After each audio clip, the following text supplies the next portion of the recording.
I wanted to start with King Harris.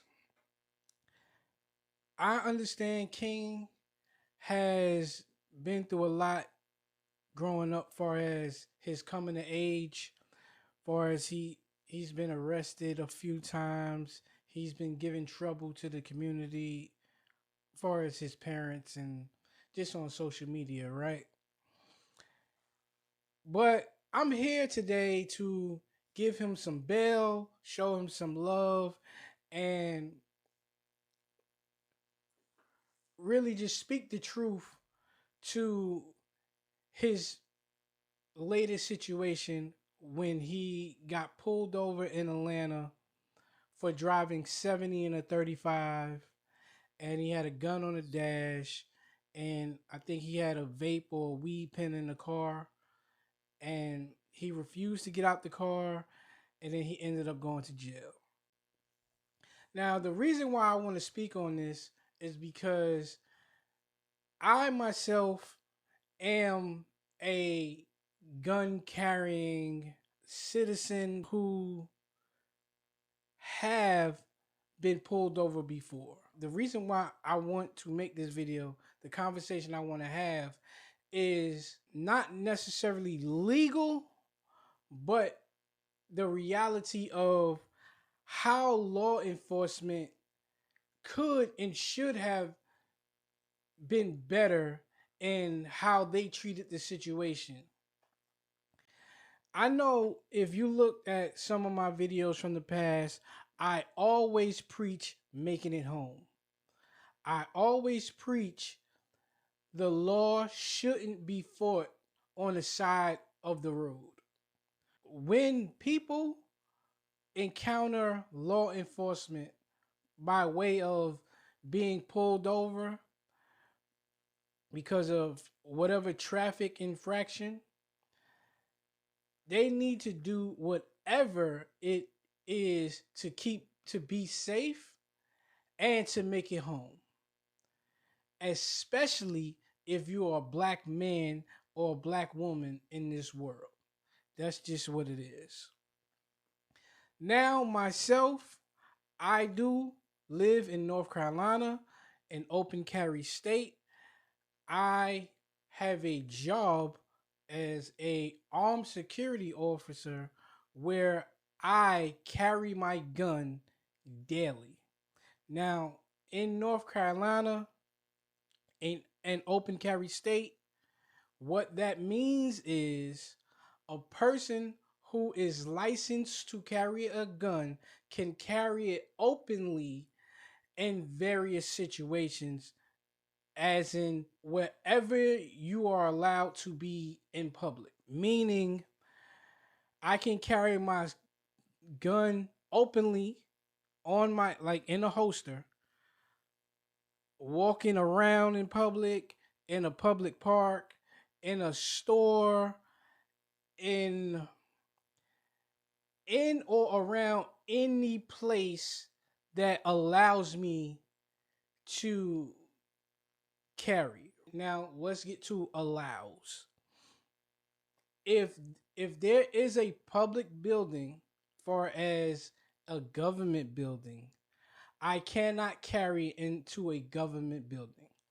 I can carry it into a park, but if the park is having some type of assembly, meaning there's some type of event at the park that's openly known at this particular moment, or it signs up saying, all right, we're going to have a block party, we got a fair happening, we got a concert happening at this particular park. A park that I normally can carry in openly, I can no longer do that because you can't carry openly and like where there's like a sanctioned assembly of people. You cannot carry in a public or what you want to say a private business like a Walmart, a Target or whatever, or just a mom and pop shop if there are signs saying no guns allowed. So those are the rules of an open carry state. Now, if you look on Google, you'll find that Georgia is an open carry state. And the reason why I'm bringing this up within this King Harris situation is because law enforcement, it is my opinion, law enforcement that enforces, they work in these open carry states are trained and I would say used to or should be not alarmed by the visual sight of somebody carrying openly. Now, if I live in New York, which is not an open carry state, and you just see a guy walking around with a gun on his hip, the people, law enforcement, kids, whoever is involved of seeing this person may be alarmed. Like it may ring bells and red flags may come up, and people are like, "Oh, what's going on? Why does this guy have a gun on his hip? Why does this girl have a gun on his hip?" You know what I'm saying? But in an open carry state, the people, the law enforcement especially, it doesn't alarm them because they're used to and they have knowledge of this is an open carry state. So, as an armed guard, when I took my course to be an armed guard, you learn different things, right?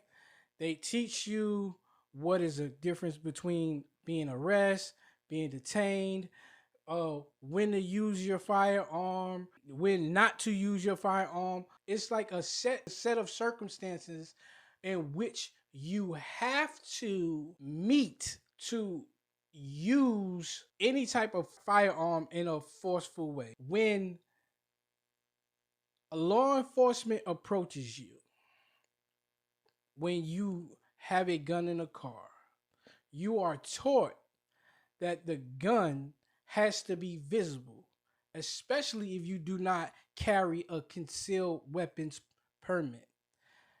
You can have your gun, and you are taught to, in best case scenarios, is to either have it on the passenger seat openly or on the dashboard openly, not in a case or anything, or like it doesn't have to be in a case on the seat or in a case on the dashboard. It doesn't have to be unloaded or anything like that.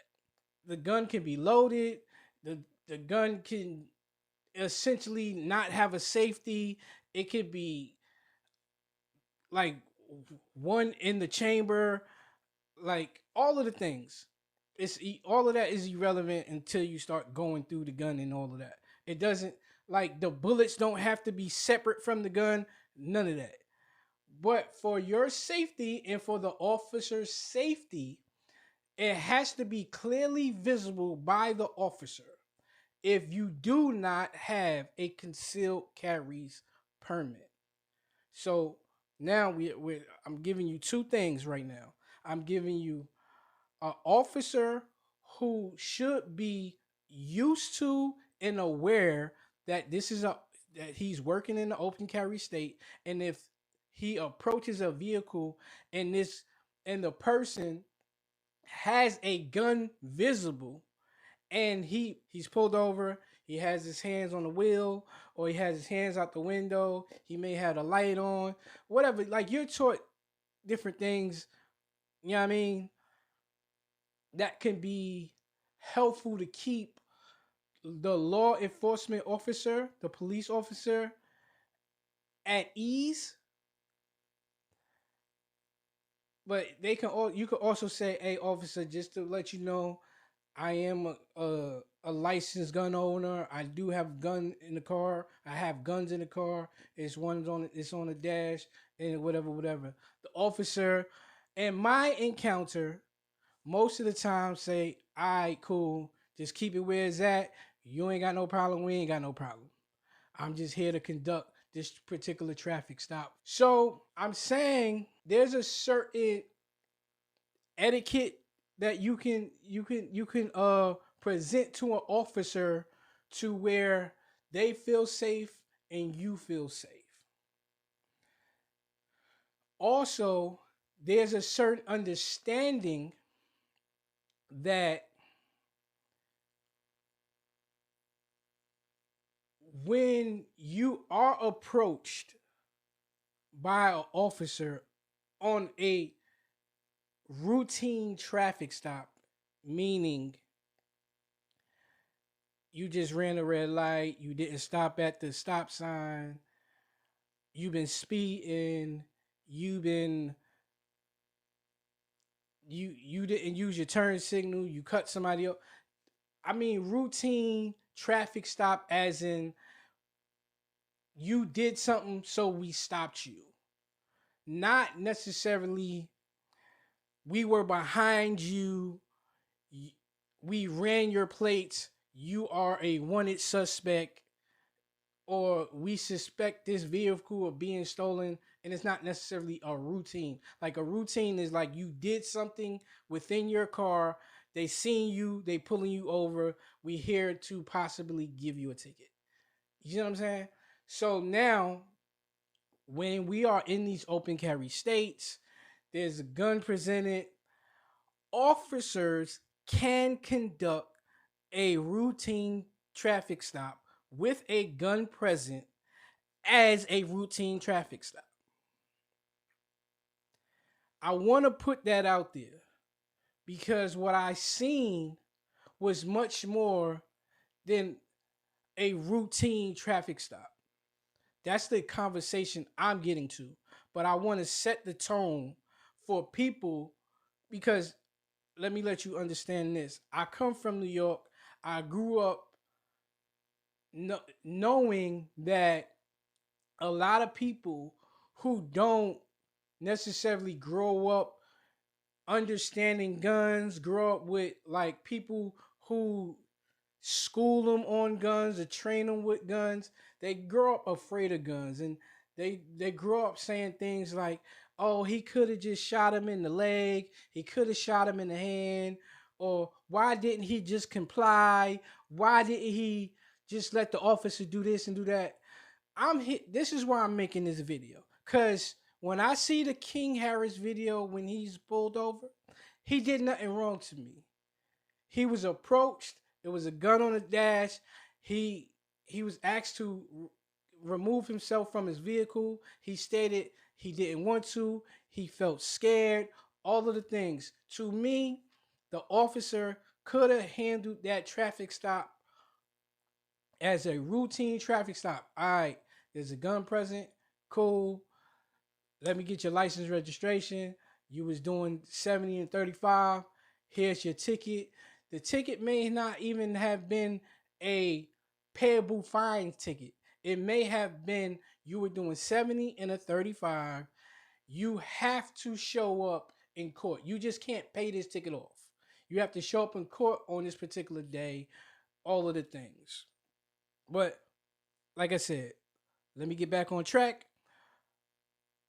When he was pulled over and there's a gun present and the officer approaches him and he's stating these things, like I said, the officer could have looked at the gun and said, "All right, as long as the gun stays where it's at, we good." I've been there. I've been pulled over with a gun on my hip. I am a concealed carry license individual, a citizen of the United States. And like I said, this is not a a law uh a law conversation. Please let me urge everybody, know the law in which you reside, know the law in which you are traveling. Two most important things you can ever do, especially when you are carrying a gun, especially when, for lack of a better understanding, especially when you are black and carrying a gun. So we move on. When the officer approaches King and he wants to remove King from his vehicle, what I truly believe is the officer was looking for probable cause to escalate the situation. It is my belief that the officer wasn't scared because he seen King with a gun on a dash or a vape or a weed pen in the cup holder. It is my belief that he seen a black kid who was doing 70 to 35, so he had probable cause to pull him over, and he wanted to see if he can find any impairment from him walking, like getting up out the car and walking to the back of the car. It's my opinion that police officers do things in which they try to escalate a situation, as in, let me not only write a ticket, let me see if I can arrest this person. Right? Now, I'm not saying they walk up with this intention. I'm saying this is where I'm getting at the people now, like King or whoever. This is to inform the person being pulled over. When you don't cut on the light, you don't have your hands on the steering wheel, you don't have your hands out the window, that's just normal stuff. When you are being combative, inquisitive, when you are being what an officer may perceive as sketchy, short talking an officer, or you you come off, when you come off as you're trying to hide something, then that's when I believe officers' antennas go up and they start surveilling the situation and trying to uh find a way to arrest you, I would say. And it's not necessarily, like I said, it's not a arrest in a way that they want to do the paperwork or they gotta reach a quota or whatever. I believe when you start coming off sketchy, and what I mean, let's pause it right there. What I mean by coming off sketchy, when an officer approaches you, you should answer questions freely and calmly and cool, on whatever word that just means be yourself. When you start short talking, hey, where were you going? This, and that. Uh, Home. Just came from work. This and that. When you start questioning the officer, why do you pull me over? I don't think you got the right to pull me over. You shouldn't have pulled me over. Well, say what? Why you pull me over again? You say you need what? You need my license. You need why you need that? I don't need to do that. I don't got to do that. I don't got to show you my license. I ain't got to do this. I ain't got to identify myself. Like I said, the law is not fought on the side of the road. The law is fought in the courtroom. This is not to. I understand all of you people who read your law books and want to question the officers on the side of the road, and y'all wanna show y'all like you just can't come up on me and say anything, and I know my rights. All of y'all people, what I'm saying to all of y'all is y'all put these officers on high alert. When you come off that way with that type of energy, you put them on high alert. Now it's coming off like, hey, who am I dealing with? What am I dealing with? What type of person or energy is this person in this particular moment? Right? Let me pause that there, or let me say this. Let me interject this. When you are pulled over on a routine traffic stop, and I explained what that is already. When you are pulled over on a routine traffic stop, an officer does not have to give you a ticket. You don't have to leave that interaction with a ticket. You can leave with a ticket, or you can leave with a warning, or they could just let you go altogether with nothing. Like, hey, I know you're speeding. Just keep it safe. You just got off work, whatever, whatever. Or you might leave with a warning, or like I said, you may leave with a ticket. But when the officer approaches you and you start coming off sketchy by short talking officers, not talking to officers, or whatever, it just puts them on high alert. And now they want to do things that the safest, I'm going to say this. I think I skipped a step, but I want to say this. The safest an officer of the law can be, and this is just my opinion. I've never been an officer. I never went to any type of training. I don't talk to officers or anything like that. But I believe in their brain, from a person they're pulling over, they don't know, a person that's coming off kind of sketchy, a person who's questioning their authority, all of the things. The safest they feel like they can be is you in cuffs in the back of their car. That's just plain and simple. The safest they can be to make it home to their wife and kids. They may have to fill out some more paperwork because they arrested you or whatever.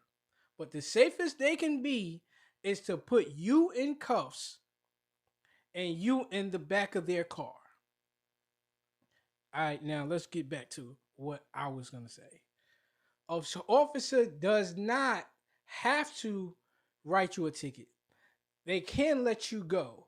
So for me, I advise anybody who's pulled over on a routine traffic stop to talk to the officer, be polite, be cool, talking in your normal voice, your normal speech, your normal tone, and just either let them write the ticket or not. I'm not saying you got to tell the truth. That's not what I'm saying. I'm not saying you got to lie. That's not what I'm saying. If you on the way to a girl's house, or you bumping your music or whatever, and you end up speeding, you end up doing 70 to 35 because of whatever reason. I'm not saying, hey, officer, you got me. Like, I'm not saying when the officer approach you, because you know they always ask you, hey, do you know why I pulled you over? Whatever, whatever. I'm not saying, oh, yeah, officer, I was doing 70 and 35. Just write me a ticket, whatever. I'm not saying that. You may try to get out the ticket. You could say, hey, I just got a phone call, or and then I just got a phone call, so I was speeding. I wasn't necessarily looking at the speedometer, or I was listening to my music. I said that before. I'm listening to my music. I wasn't paying attention. I was just so much in the groove. I probably got a ticket after that. Whatever. What I'm saying is, whatever you try to do to get out of the ticket, hey, do you. But like I said, when you are questioning the officer's authority, when you are being inquisitive about just the whole traffic stop in general, even if it doesn't come off as you're questioning their authority, but the inquisitiveness, it just leads, you just come off suspicious, is all I'm saying. So now we back. Let's put this back in play. We back to King. When King is pulled over, I didn't see the whole thing of the traffic stop. But what I'm saying is, I believe when he first off, he's doing 70 to 35. The officer approaches, he's seen a young black man. There's a gun on the dash, it's weed or a vape pen or whatever you want to call it in the cup holder, right? He may now is his time to go. Let me just grab his license and registration, get him up on his way. And like I said, maybe give him a fine or give him a ticket to where he is saying you got to be present. You have to show up in the court of law on such and such date. I believe maybe King may have come off suspicious in that way just from him surveilling the situation. And I'm not saying King did something. Please don't take my words because this is in defense of King. I'm not saying he said something to alert the officer. I'm just saying when the officer actually walks up to the car, he's seeing a black man. He's seeing a young black man. He's seeing a gun on the dash. He's seeing weed or what she perceived maybe drugs in the cup holder. I stopped him doing 70 and 35. Now is my time to see if I can find some type of impairment to which I can arrest him. Get what I'm saying? Now comes can you step out the car, walk to the back, because I don't feel safe with you just giving me your license and registration, me walking back to the car, running your license and registration, see if there's any tickets or anything or warrants or whatever, and coming back, and then maybe you got a gun in my face, or maybe you trying to shoot, or maybe you try to speed off, or whatever the case may be, whatever the officer put in his head.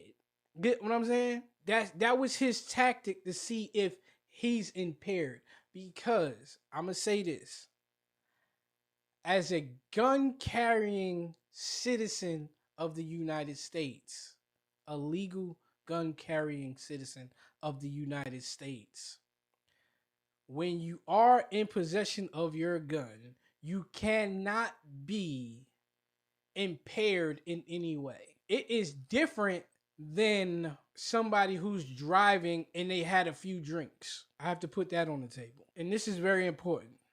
So let's say me without a gun, even like I'm not actually in possession of my gun. I'm a legal gun owner, but I'm not in possession of my gun. I can go to a bar, I can have a few drinks, and I can legally get behind a wheel and drive, right?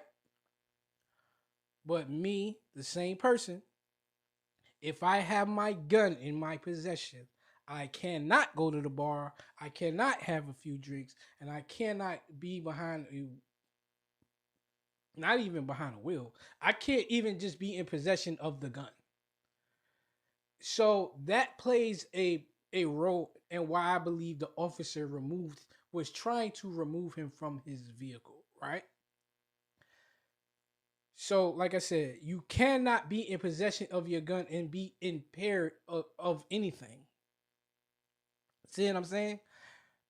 Because I mean, your impairedness, your one drink or your being high under the influence of any type of drugs or whatever, it just it you it puts you at a risk of doing something with a gun you illegally carrying. You get what I'm saying? So I believe when the officer approached, I already got this kid going 70 and a 35. Now I see the gun, may see the weed, or I don't want to say weed. I want to say a weed pen or whatever it was, right? Let me. I mean, I don't smell weed, or I don't think he smelled something to make him get a arrest. I don't think he seen somebody who's visually impaired. I think his whole goal was let me see him get out the car. Is he gonna stumble out the car? Is he gonna seem high getting out the car? Let me see how he walks back. Is he straight walking or is he wobbly legged or anything? I believe that was their tactic. That was that particular officer's tactic to see if he was impaired in any way, so he can now escalate the situation. As in, let me arrest him, let me put him in handcuffs, or and let me just take him to jail. That's what I believe happened. I'm not saying the officer's right or wrong, but I definitely am saying King is not wrong.